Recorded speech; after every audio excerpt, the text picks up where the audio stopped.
Well, hey everybody. Really happy to have you here for another Women in Design event.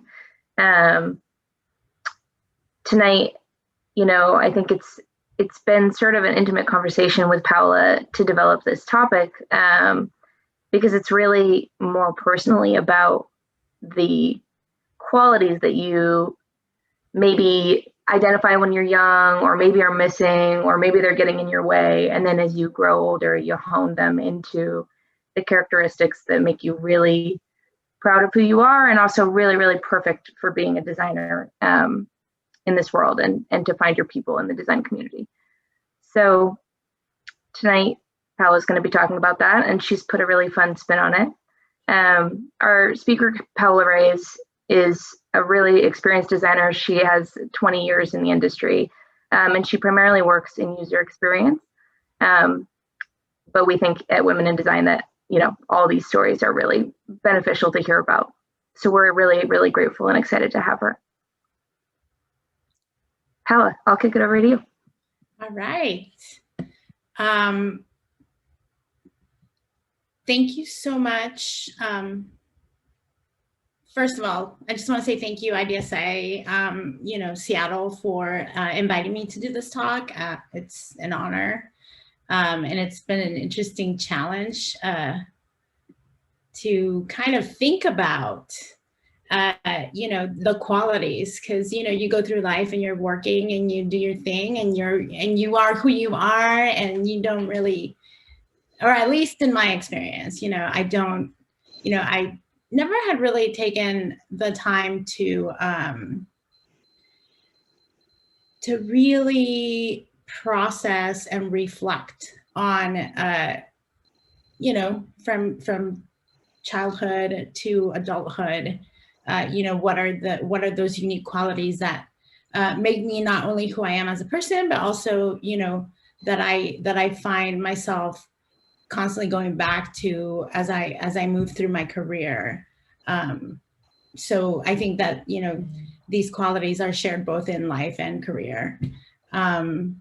So with that, let me just get started. Let me know if you can see. Yep, it's turned up. Fantastic. So, I really, really love the title, by the way, Kate. I think Built for This is really powerful. And like I said, this is kind of, a personal and professional reflection on, those experiences that have shaped who I am throughout my life. And as I was thinking and having, offline discussions with Kate, it was interesting because when she stated it as superpowers, my first question was like, superpowers, what, me? And I started thinking a little bit more in depth about, what is it that makes those qualities, and I kind of, in my mind, was able to kind of break it down into three core concepts, right? The innate, those qualities that you're born with, and how we define those, I think, depends on, whatever you believe in, genetics, the universe, when you were born. And then there's the incidental, the things that, that you live through, that happen to you, that also help shape who you are. And then there's the heightened, which I think that, both, I think actually the incidental then heightens, certain qualities just by the fact that, your life experience kind of pushes you in a direction. And so that's kind of how I decided to break it down. I think that's kind of how I was able to make sense of it for myself. And then, kind of thinking about the journey, it started resonating with me. And I don't know if a lot of you or some of you may be familiar with Joseph Campbell. He's a mythologist. And And he developed what is known as the hero's journey. And it's, they call it a monomyth, which basically takes, the commonalities of a story framework, and it puts it into the perspective of personal growth, right? Like the hero's journey, and that is what it's called, the hero's journey. And at the start, there's what I call the innate. So to give you a little bit of background for my, on me, I was, in the ordinary world, born March 15th, 1978, to teen parents who divorced very, very quickly. Which kind of left my mom and I living at my grandma's, who was also divorcing, coincidentally at the time.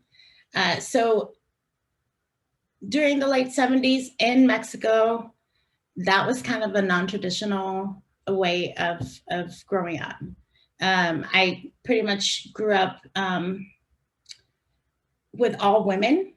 My father was like 17, so he was more preoccupied with, going out to play with his homeboys than, than being a dad and spending time with me. But, overall, I think I was able to, my formative years were pretty surrounded with family, lots of love, and a pretty great environment. So that's a little bit about where I come from. And then here's a little bit about what the universe tells me about who I am. I actually, during the pandemic, one of the things that kept me sane was, during my meeting breaks, just going out, sitting outside, taking some fresh air, and like watching YouTube videos, tarot YouTube videos, tarot reading, completely entertaining and addicting. I recommend it unless of course you get hooked like me and then you can't put it down. But anyway, I digress. So with my birth, and also, getting a little bit more into it, I started learning more about, like your different placements in your birth chart. And so they, the common is like your sun, your moon, and your rising. And the sun is basically your sun sign when you're born. And I was born a Pisces. And, what that means, your sun placement really basically rules your personality. It's the core of who you are, according to the stars. Your moon placement, it rules your emotions, and your rising rules your appearance, meaning how you look to the outside world, how other people perceive you. So being a Pisces, some of the commonality, like the common terms that you hear is like, oh, you're sensitive, you're empathetic, you're, romantic, imaginative. And according to Cosmo, pleasure seeking, read drunk. But I kind of like to scratch that and just, go with hedonistic. Definitely pleasure seeking for sure, but, not totally like crazy. My moon is in Taurus, which actually is an interesting juxtaposition to my Pisces placing, in that, it's a fixed sign. So it's a little bit more set in their ways. Which is an interesting thing to know about, my personality. My bad. And then my rising is Capricorn. So how other people see me: ambitious, persistent, realistic, sensitive, practical, disciplined. I don't know where discipline came from because that's not me. But I'll move on. So, you know, taking like those very like top level face value qualities, you know, you could basically say that I was born like an emosh possessed workaholic. But I think it goes a little bit deeper than that. I'm definitely emo. Possessed, I can be a little bit obsessive, and I definitely am in love with my work. So being a workaholic definitely comes easy to me, for sure. And then we move on to the incidental. So there are 10 different steps. I'm sorry, I forgot to mention this at the beginning, but there are 10 different steps to the hero's journey, and I'll share a link with everybody at the end so you can read a little bit more about it if you're not familiar with it. I didn't want to spend too much time on like going into the details of it, but it's basically just a vehicle for you know, going through the journey and just getting like having a good thread for the evolution of these and discovery of these qualities throughout my life. So, you know, in the beginning, the hero's departure.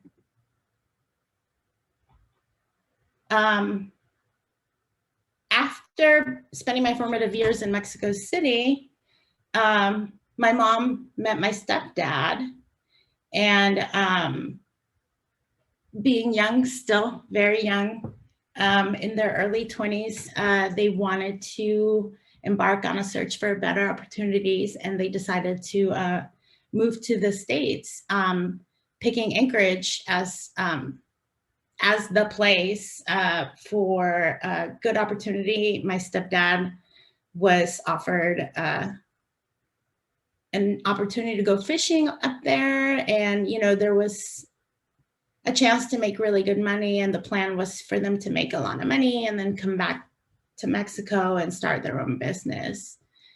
But then things just kind of, you know, just kind of changed. But during that time, both my mom and my stepdad left Mexico for about a year. And so I was left at home with my grandma and my aunts, who were all like super busy working women or going to school. And so even though, you know, I was never alone, I kind of learned to be responsible for myself and kind of be self-sufficient and like practical about taking care of my homework and like making my lunch. And so it was I think it was a good experience in that it like really helped me learn how to be independent and self-sufficient at a very early age. And then I ended up catching up with them a year later. And, you know, as you can imagine, going from Mexico to Anchorage is kind of like a pretty drastic change. But, you know, children are pretty adaptable. So it wasn't too much of a shock right away, but it did feel, you know, it did make me feel a little bit like a fish out of water. In Mexico, I was able to go to school and be in an immersive program. So I was able to speak English, not very well, but you know, the basics. So adapting in that way was not as difficult. So I was able to pick up the language pretty quickly. But culturally, it was quite a change going from, you know, one of the biggest cities in the world to like a really small city out in what felt to me like the end of, you know, civilization back then. But it was there that, you know, I spent the rest of my elementary school years, junior high and high school, and throughout that time discovered my affinity with art and anything creative, and design. I discovered that I could do it as a job. And I could actually make a living, because there was also like in my mind at the time, it was, you know, to me, it was like being an artist was kind of a very scary proposition, a fine artist, you know, in that it was, you know, I always felt like there was a need to have a voice and something to say in order to be a successful artist. And therefore, like, you know, I didn't feel like I had the experience or the level of know-how to really express myself in that way. But design, on the other hand, was not so much a level of self-expression as much as a means of communication. And so in that respect, it was a great fit for me, because it was a great way for me to be creative and problem solve, but with the intent to serve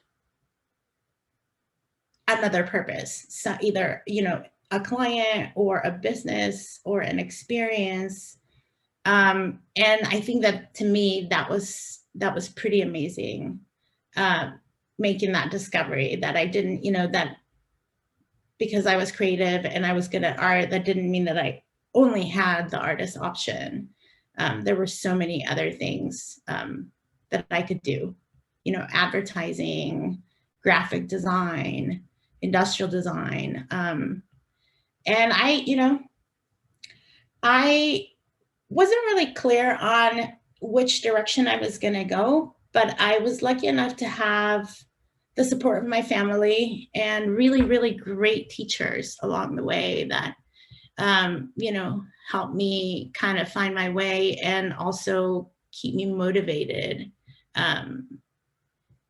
to pursue the things that interested me. And so that was through high school. And once I finished high school,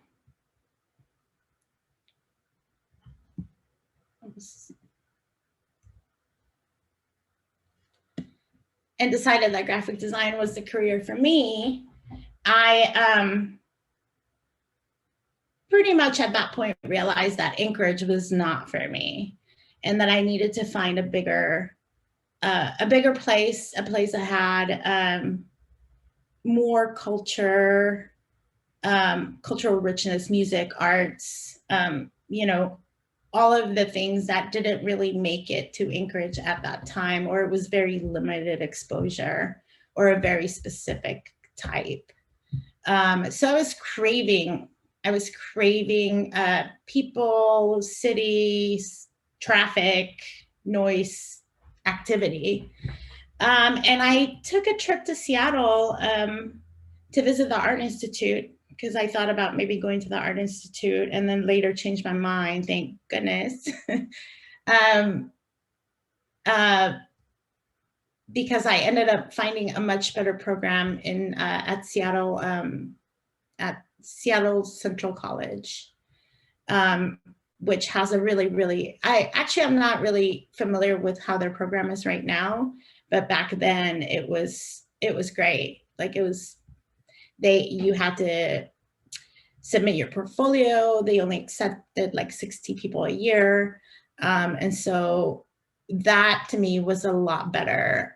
Like it gave me a better feeling, whereas the Art Institute just wanted to like sell me on their product, and, you know, try to get you to buy in, you know, no, regardless of whether the quality of the academics was there or not. So, you know, I found a good school. I was able to make it to Seattle. To me, it ended up being kind of like the best of both worlds, in that, you know, having come from Mexico City, loving it there, and having grown up in Anchorage, also loving it there for other reasons, you know, because it's a beautiful, like, majestic place, you know, full of nature and like beautiful animals, and just, it's gorgeous. And so to me, Seattle was kind of like that perfect in between, you know, where you still get all the beauty of the Pacific Northwest, but you're in a much bigger city with, you know, with greater culture and a lot more potential for growth. I decided not to go to four-year university because I think kind of like the stubbornness in my mood kind of made me feel like I knew what I wanted to do, and I didn't want to like wait 4 years to do it. So I just decided to, you know, do a 2-year program, and I wanted to just like go out and start working as soon as possible. And in school, I discovered Flash, which, you know, I'm sure a lot of people don't even know what that means anymore. But back then, Flash was still owned by Macromedia, and then it later got acquired by Adobe. And now, after thinking that we had, you know, laid it to rest, it resurfaced as Adobe Animate. So it's still around. It's still a great program, but it's not as popular as it was back in like the late 90s, early 2000s. But Flash kind of changed my life because it kind of opened up the gates from, you know, what was the internet back then, which was pretty static and pretty slow, into this more immersive, interactive experience that you can create for your users, you know, via motion graphics, and it was kind of like having interactive TV, right? You know, like the TV motion graphics, but you could interact with them. So to me, it was just like mind blowing at the time. I was just like, I don't know what that is, but I want to do that. And so I was pretty much sold right away, without knowing really what interactive design was going to turn into, you know, a decade or so later. And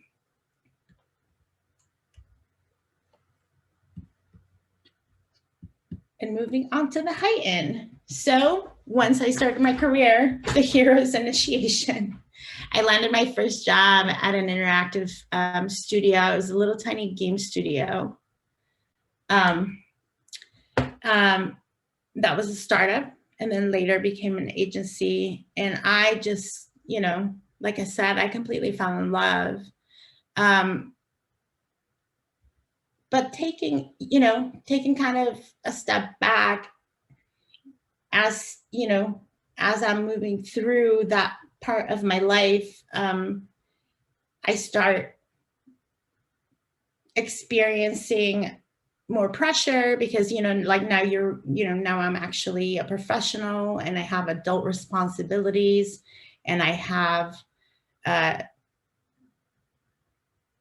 a reputation to build, you know, with my skill and things to prove, not just to myself, but to everybody that I'm working with. And so a lot of the things that I think, you know, we're not aware at the top of our mind, you know, came into play for me, you know, going through trials, things like, you know, abandonment issues from my childhood, moving to a new country, the fear of failure or success, right? Like however you want to look at it, whatever the next challenge was going to be, you know, like having that feeling of being a little terrified about like not knowing what was going to come next, and whether, you know, you would be able, or I was going to be able to solve it or not, because I just didn't have the experience or the confidence, you know, at 19 years old, 20 years old.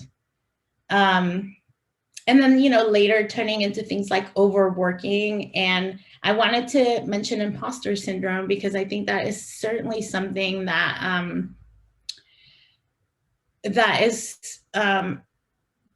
was experienced by me for sure. And I think a lot of that had to do for me with, again, you know, just kind of having just those fears from childhood, maybe a little lack of confidence, but also just living a time in which technology was just changing very, very rapidly, and also like major changes, where, you know, new jobs were starting to like emerge from this technology boom, and literally it felt a little bit like the wild west, right? And so interaction design was called that then, but then it turned into, you know, user experience, but we were doing user experience since before it was named so. And so kind of, you know, when I was thinking about this, it made me think of, within the context of the hero's initiation, you know, there's the trials, the friends, and the foes, which are very much related to, you know, like actually characters in your life. But for me, it felt appropriate, or more appropriate, to kind of look at it as like the trials of the things that I personally dealt with, and just kind of my approach to all of the hardships that I've ever experienced, especially, you know, later in my adult life, kind of learning to divide into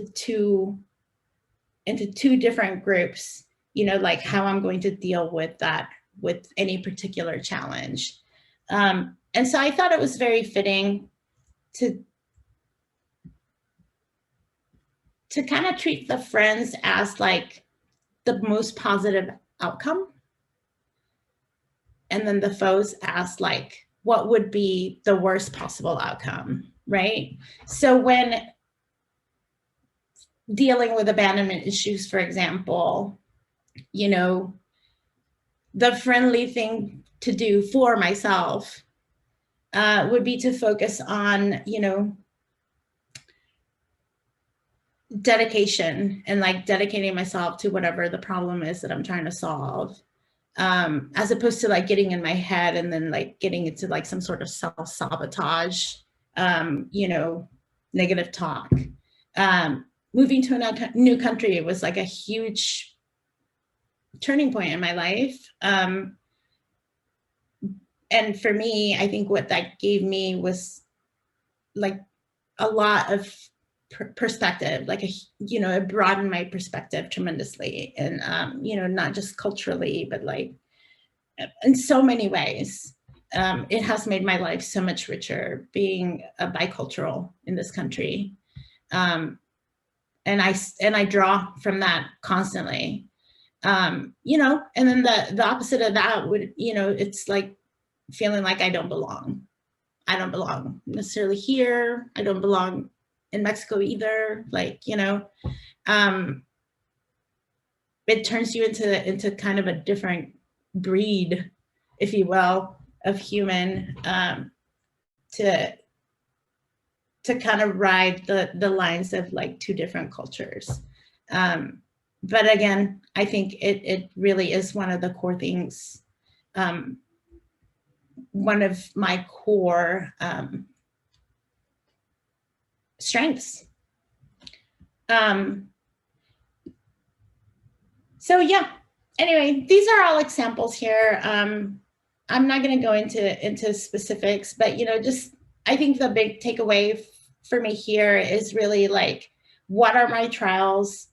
What is the positive aspects that I can get from those? And what do I need to avoid as far as like, you know, moving forward?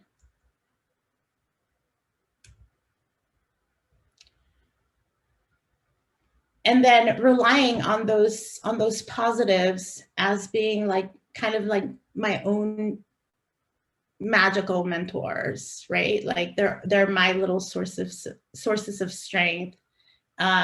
Focusing on the positive outcome, and being very aware of like what the negative outcome could be for my personal experience, and trying to always counterbalance that.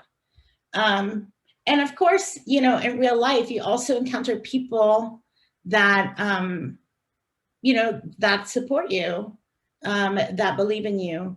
And I think being able to find those people, seek them out, identify them, and really align with them is such a powerful way to build community and gain support.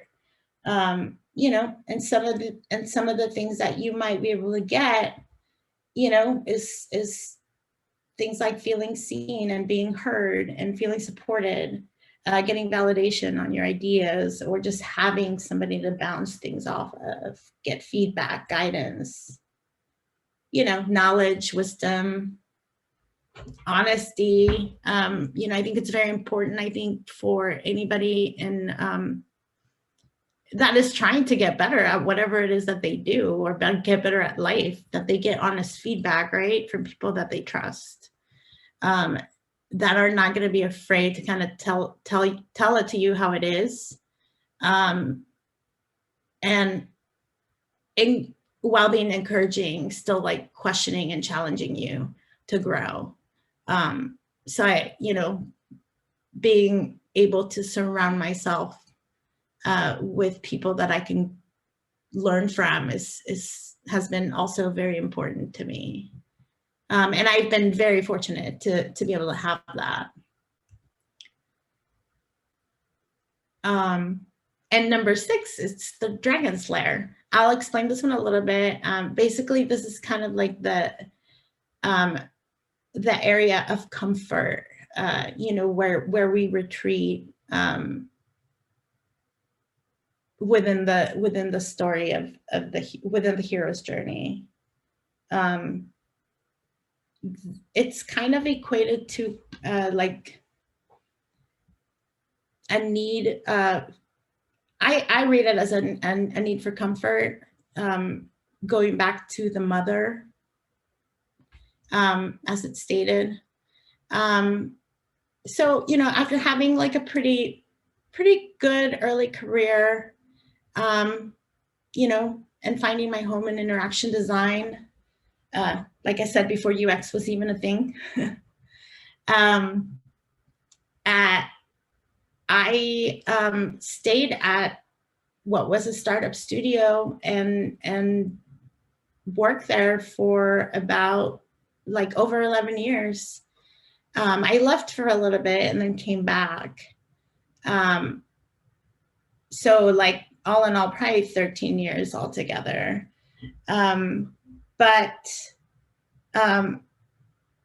Which is unusual, I think, for people in digital product design. It's not a usual path for people to take, to stay in one place for so long. But interestingly, at that company, Smashing Ideas, the average tenure was like over a decade. So there were plenty of people there that stayed for a really long time. And I think it was just a matter of finding, like, it's that magical moment where, you know, you get a group of like young talent together, and then you're able to like foster it and grow it and nurture it. And you gave, you know, like everybody there was super loyal, not just to the company, but to each other, very supportive, playful. The work was challenging and exciting. And we continue to grow. And so even though it was a really long stint there, I've always felt like I worked at like 4 different companies within that time frame, because it just evolved. Like I said, from like a little tiny casual game studio into like a full-blown full service agency, from, you know, from research to launch. But, you know, as you go through, or as I went through my career, I think, you know, it was easy to kind of get comfortable. You know, you get busy with work, you get busy with projects, you start to get comfortable, you know, you're comfortable with the people that you're with. It's kind of like family. And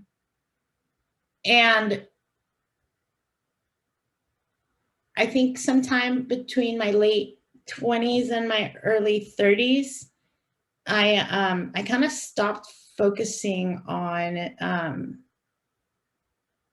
like what was the next thing for my work, and was just kind of in a place where it's like whatever I get assigned to. And one of my greatest mentors, you know, one of the things that he says that I think has stuck with me is availability is not a skill, right? And so after a little while, I found myself in a niche. I read it as kind of a rut that was hard to get out of. You know, it's when you're in any kind of company that has to handle resources, right? Like availability becomes one of the main deciding factors as to who goes where and on what project. And then also, you know, like the type of work that that we were getting. We started as a game studio, moved into like youth content, youth and family content, and then slowly started getting into general audience work. But we were really good at the youth content, youth and family content. And so I found myself really busy doing that all the time. And then all of a sudden, not having opportunities to move into the more general audience type of work, meaning like the more complex UX kind of work, because I was always busy on a project for youth content, youth and family content that I was really good at, but wasn't really allowing me to grow in the ways that I found myself realizing that I needed to and wanted to. So it took a lot of work, and it took a lot of support from, you know, some key people at that company, mentors and managers, you know, to kind of help shift those perceptions, you know, those misconceptions about what people think you're good at, the only things that people think you're good at because they just simply haven't seen you do anything else. So that was an interesting experience. However, you know, like I said, it was, you know, staying there. I don't regret it, although it is, you know, like I said, it's unusual. Most people don't stay at jobs in tech for like more than 5 years. You know, sometimes no more than 3, and they move on to the next gig. So this was definitely an exception, and not just for me, but like I said, for a lot of the people there, it was just that kind of place. And then, you know, at the end, it's like, you know, I kind of had to ask myself, like, was it because of comfort? Was I comfortable there, or was I insecure to go somewhere else, or maybe a little bit of both? You know, the fear of leaving the familiar, and just the ease of staying in what is comfortable, and, you know, with people that you know. So, you know, a lot of learning lessons there. And so just like all great relationships, you know, they don't always last forever. Some have to come to the end. And I eventually left Smashing Ideas. The company was acquired by a Russian corporation at the time that was very, very different operationally than we were used to. and they started laying people off that had been there for like over a decade. And like seeing how it started to shift the culture, how they started automating everything, you know, like let go of our receptionist, let go of our IT guy. It was kind of a shock to kind of see, and also just having for a lot of us having been there for so many years and having been such an integral part of the evolution of the company from like a little tiny space on Nickerson, like where Facebook is now, you know, like where a lot of the companies are now. It used to be like a pretty rundown area. And, you know, we all started in this little old candy factory that we used to call the Crack Shack. And then ended up, you know, like on Elliott with like a beautiful office. So anyway, all that to say is like, you know, everybody poured a lot of themselves into the company. And then eventually, you know, it with the acquisition, it just changed so much. Work was becoming less exciting. And I just realized that I just wasn't like, as much as I loved that place and the people, it wasn't the place for me anymore. The work wasn't as exciting anymore. I didn't feel challenged. And being agency, like the compensation isn't as good as you can get in other bigger companies. So it started kind of being like a losing situation for myself. And I decided it was finally time to go. But, you know, with all of that, I think it was, you know, it took a long time to process all of it. But you know, I wouldn't trade it for anything, honestly. Like, I think that I love my job, and I know that I could probably do it for another 20 years easily. I now have a lot more tools to deal with, you know, some of the things that I think maybe held me back in the past. And so I'm definitely eternally grateful for my experience, because I think it has made me better at my job, but also it has made me better at life. And it's definitely shaped me into the person that I am. So I try not to be too hard on myself about like the long time frame, and really try to lean into the fact that, you know, we all grow at our own pace, and, you know, we make decisions and changes when we're ready, and that's okay. That's okay.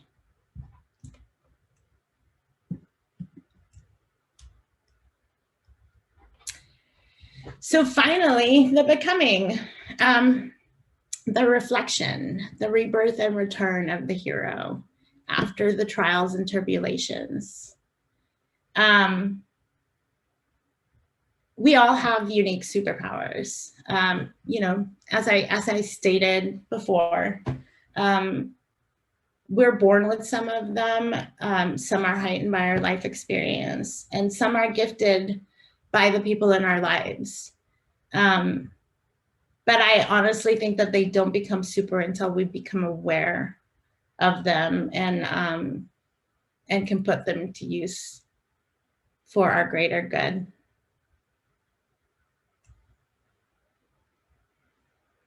And so with that and all of those, you know, life experiences, I think ultimately Cosmo wasn't so wrong after all. But I would, you know, I would switch it around and say that, you know, empathy, perseverance, and ambition would be a better way to represent, that emosh possessed workaholic. And not forget that, those three things for me are core of who I am as a person, but they're also supported by other qualities that I think are very important, and I always try to keep in mind as I'm moving through either work or life. So empathy, for example, being supported by awareness and perspective, authenticity and compassion, perseverance, by vulnerability, having, not being afraid to kind of step back and not be so stubborn, right? Like, I'm very perseverant, but like, I also need to be vulnerable and realize when I'm not right, or when I don't, when I don't need to dig my heels in. Having courage to be afraid to do something, but like do it anyway. Adaptability. You have to, in this industry, you just kind of have to keep moving. Like tech doesn't wait for anybody. So we need to, kind of keep on top of that. And again, not be afraid to try new things. And being dedicated is always a plus in my book, because I think that even if you don't think you're good at something, if you just give it the time, right? Like practice, just like everything else. And you're going to get better over time. You're going to get to that place of confidence in your own craft and skill. And ambition, I think ambition for me, I have the supporting qualities, which for me, it's curiosity, nuance, practicality, and creativity. But I think really at the core, when I think of ambition for myself, is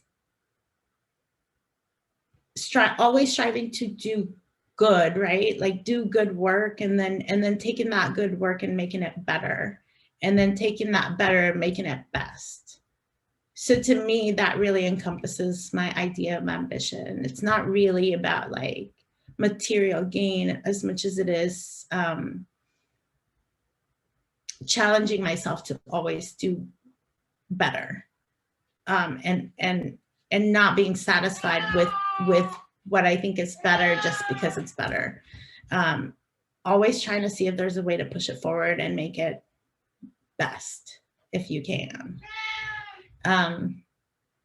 So I think that's pretty much it for me.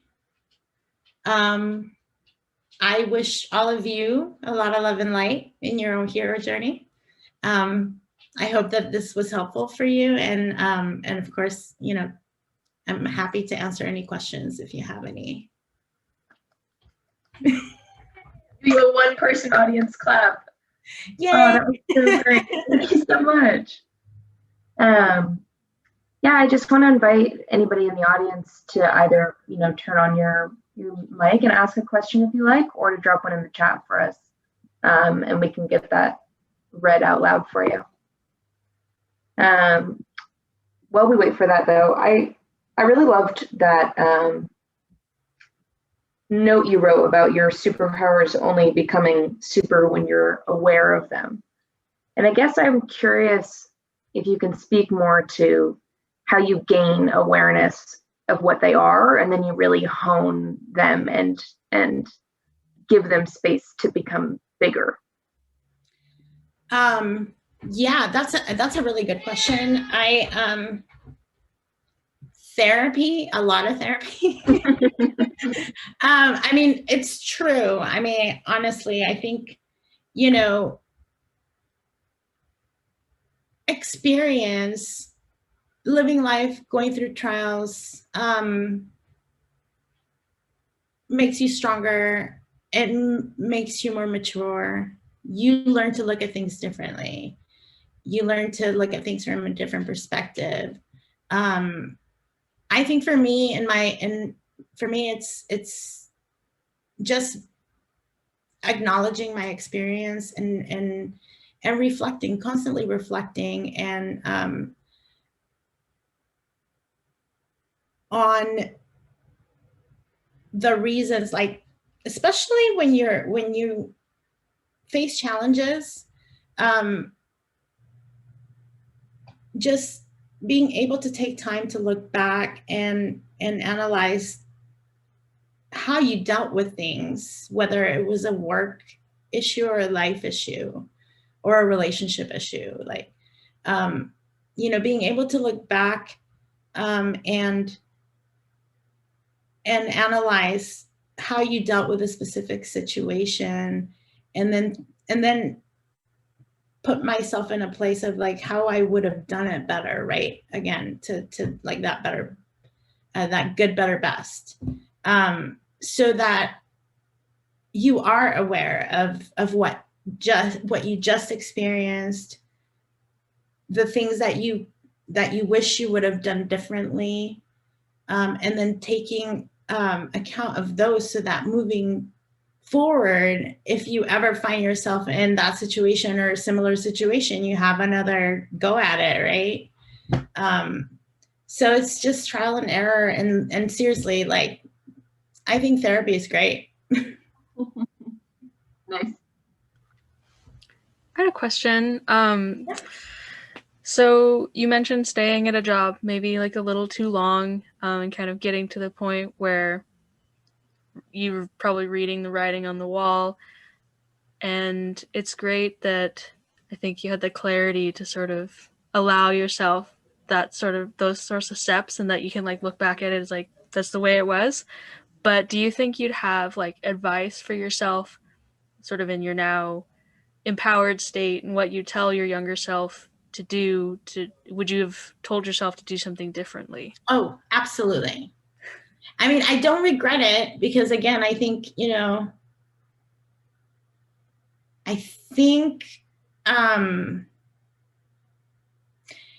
one of the things that I struggle with is it's that same quality, right? That my perseverance, sometimes it's to a fault. I'm very obsessive about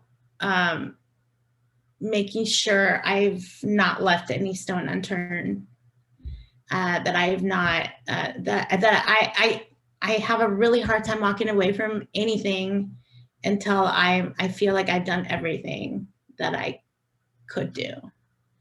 And sometimes it's to my own detriment. I mean, I stayed in a marriage for, in a relationship for 12 years. That probably could have been like 7 years less, to be honest with you, right? Like, but those are things that, like, I mean, I can't tell people how to live their lives. I just know that I probably would have done it differently if I had the confidence that it took me a while to get. So, but if my experience can serve somebody else in a similar situation, I would definitely give them different advice than what I did. It's like, don't do as I did, don't be afraid, because you'll be able to do better. Just, feel the fear and do it anyway. Yeah. I liked that you had written that one of your tools, or friends, I think is what you called it, was the momentum, like keeping that pace up, not getting kind of like slowed down at any point, so that it's possible for you to get stuck. Yeah. Yeah. And I think we all go through stages in our career, right, where maybe we feel more or less secure, or more or less sure of where we want to take it, where the next step is. Those are all important times, and I think those are very personal times in that, like, only like how slow or how fast you can really push yourself, or or go. But I think most importantly, it's just like keep moving forward. Like try to find like a way to keep moving forward, even if it's making whatever it is that you're working on your focus of improvement, and like pushing that to the limit. If you at least that would, honestly, that would be my approach. You can take it with a grain of salt. Well, since we're almost at time, I'm just going to throw up the contact info for you, and so that people can keep following IDSA and Women in Design. But I just want to thank you again so much for being willing to speak to us today. And I found it really, really helpful and motivational. So I'm sure that lots of our audience did too. Thank you. It was a pleasure. And like I said, I'm really grateful that to be able to collaborate with y'all, and just to be even invited to tell my story. Like I hope it resonates with someone out there, and if it helps, you can reach out to me on LinkedIn if you have any questions that you'd prefer to ask personally, or I'm always happy to. I mean, not meet for coffee yet, but but that used to be the way to do it. But I'm happy to chat with anybody. Awesome. Well, thank you everybody for coming. Stay on our LinkedIn and our IG for more events, and yeah, go connect with Paola. I can tell you firsthand from the last few times I've met with her that I think she would make anybody a really, really good mentor / advice giver. So Thank really you. Amazing. Thank you so much, Paola, and thank you so much, Kate, for hosting this and getting this set up. Absolutely. Yay. Thank you. Alrighty. Well, have a good night, everybody.